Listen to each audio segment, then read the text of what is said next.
Hello everyone, welcome once again. What we have seen in last session, we were talking about the recap of what we have done in define and the major phase. How did we understand the problem from various point of view as part of the major phase. Now in the analyze phase where we are doing the brainstorming session to identify the sources of that variation, sources of that issues that we found out in the major phase. Why do we have high DPMO? Why do we have a less sigma score? Why do we have high turnaround time? Why do we have high variation in the process? So this why of all these issues that we put in the major phase, we need to find an answer to it. So as part of the analyze phase, we begin with a very common approach of understanding the root causes using brainstorming. So in brainstorming, a lot of cross-functional people participate, and we give them some time. They put together all the points into a post-it or into bullet points. We take it from them, we put it onto a board, then we pick up each idea and then we discuss with the person who has given the idea, and then everyone speaks about that idea in 1 line, 2 line, and then we start the brainstorming discussion. So that's how the brainstorming starts. The idea of brainstorming session is to ensure that we have a final list of the ideas that we have gathered as part of the brainstorming session, and then these ideas needs to be organized into logical categories. For that we use a method called as Fishbone Diagram, a very famous and widely used method, wherein we organize 5 to 7 categories where similar looking ideas are put together in those categories. The head of the fish is the problem why, which we are focusing, and then after that we prioritize those ideas using a method called as control impact matrix. So high control and high impact matrix, high control and high impact ideas are the first one which are chosen for further analysis. So we still have the potential list of causes, not the actual list of root causes.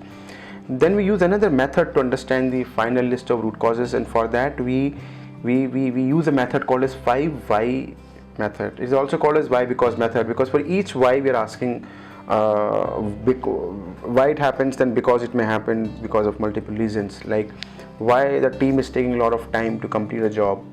Possible scenarios can be the team is not trained well. Number 2 can be they don't have enough documents to work on it. Third can be the system is very slow. So that is why we take a lot of time, because there are 3 scenarios. Then you pick up each scenario. Let's say one of the scenarios is team is not trained well. So then we ask another why the team is not trained. Then there can be further multiple scenarios. So this way we can prepare a big nested tree kind of list. At the end of each node of that tree we have the root cause line. The good news is that we have 2 or 3 root causes maximum for a potential cause, and for most of the potential cause we have the same root cause. That's because things converge in the same way. They all converge toward the same point. That's a good thing about the 5 analysis. So at the end of the 5 analysis, we will get a list of the validated root cause, which again we can use the control impact matrix if the list is too big. But then at the end of the analyze phase, we have the toll gate review, where the sponsor and project leader will ask the same question: have you made any changes in the scope and objective of this project depending on the analysis that you just did? If there are any changes, you have to update the project charter. And then they ask a regular question on what you have done in the analyze phase. And then you move to the improve phase, where idea is to build the validated solutions. And to build the solutions, to generate solutions, we use various methods. So that's where most of the creativity we put in. Sometimes we use the standardized methods of building solutions. So 2 very common methods of building solutions that we use in this session is the standardization and the benchmarking. Standardized work approach is where we ensure that everyone is more or less doing the job in the same possible manner. They have the same document available, same level of training is given to them. That will ensure a very standard level of working, and that is very easy to measure, because we'll know what is the current state. From there we can improve it further. But if everyone is using their own ways of working, that becomes very difficult for someone to improve it, because it's not consistent. Then benchmarking, we understood that different type of benchmarking: internal, external, international, and industry benchmarking, process benchmarking. The idea is to benchmark organizations, process, products or features with the best in the industry, with the best in the market, so that we adopt the best practices from that leader in the market, and then we work on it and try to improve ourselves also. That's just two of the methods. And then we look at one of a very creative methods to brainstorm. So brainstorming is the typical ways of working during a Lean Six Sigma way. We are using brainstorming most of the time, but let the brainstorming happen in a most productive manner. So we use Edward de Bono's six thinking hats as a method, wherein we talk about different types of thinking approaches during a brainstorming session. We need to make sure that people should adopt different thinking approaches in a training program. People who are very data driven, how do they think intuitively, how do they think laterally, and how do they become more receptive to people's ideas. So the moderator has to inculcate different set of thinking approaches in a brainstorming session to get the best out of people, to get the creative juices running in the people, and to make use of this time and to become it more productive. So that's about the Edward de Bono's six thinking hats. Then we also talk about a very common solution generation approach called as mistake proofing, in which we talk about how to prevent an error before it happens. We should be able to prevent it by any way, by alert or a warning or a switch or something that should help us to give us a warning or an alert before the error has happened or an error is about to happen.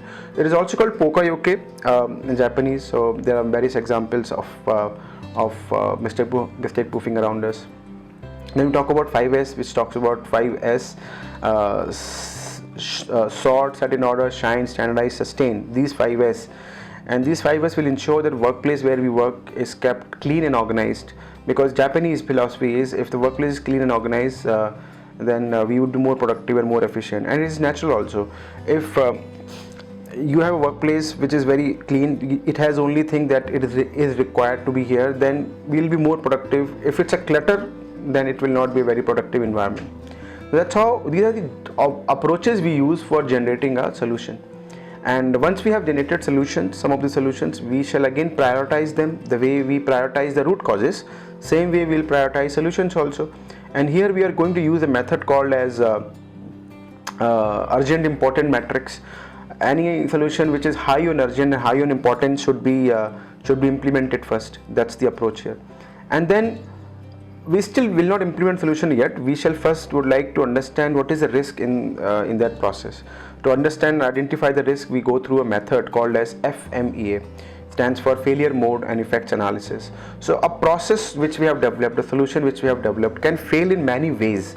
So we need to identify what are those ways in which a process solution can fail, and then we calculate its severity, which on a scale of 1 to 10, how many times it may occur, again on a 1 to 10, and the detection mechanism of the failure mode on a scale of 1 to 10. Then we multiply these three parameters and we get a number called as RPN, risk priority number. Higher the risk priority number, higher is the risk. This is section 1 of the failure mode effect analysis. In section 2 of failure mode effect analysis, we recommend the solutions to reduce the RPN. We identify a person, make it responsible, then we implement solutions. Then we again calculate the severity occurrence detection, and we again calculate the RPN.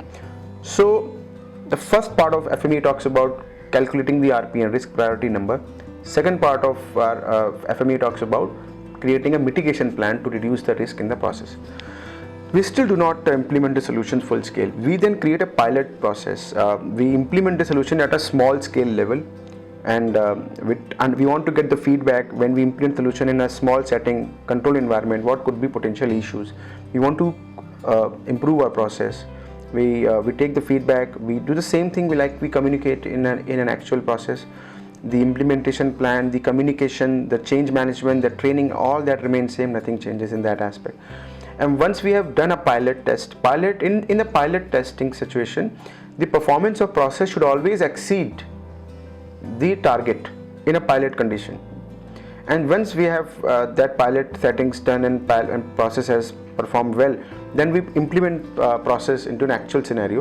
In the implementation, full implementation happens then, where we prepare the same set of things. Change impact analysis is done, change management approach is designed, training is given to people, training plan is designed, entire project plan is designed. How are we going to monitor the process over a period of time? What are the KPIs and dashboards? So this is done when we are implementing solutions into the process. That is when improve phase gets over, and we reach to the control phase, which is the current phase we are going to talk now.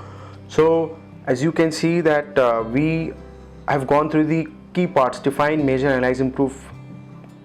But control phase, which is the last phase of the process, but this is the most important phase, because you may have implemented solutions, you may have generated solutions, but if the process goes back to its previous location, that's when the problem will start coming in. We don't want it. We want the solutions to stay, and then we should be able to further improve them. So now, as part of the control phase, we have to build a control plan that will ensure that our solutions do not go back, and the process should not go back to its previous state where we began. If we have gone up in life, we should be able to stay there, and from there we should be able to move up. Same thing is about process. If you have improved the process, it should be able to improve from there rather than going back to the previous stage. That is about introduction to control and a small recap that we just did. Thank you for watching. This is Shivendra Sharma.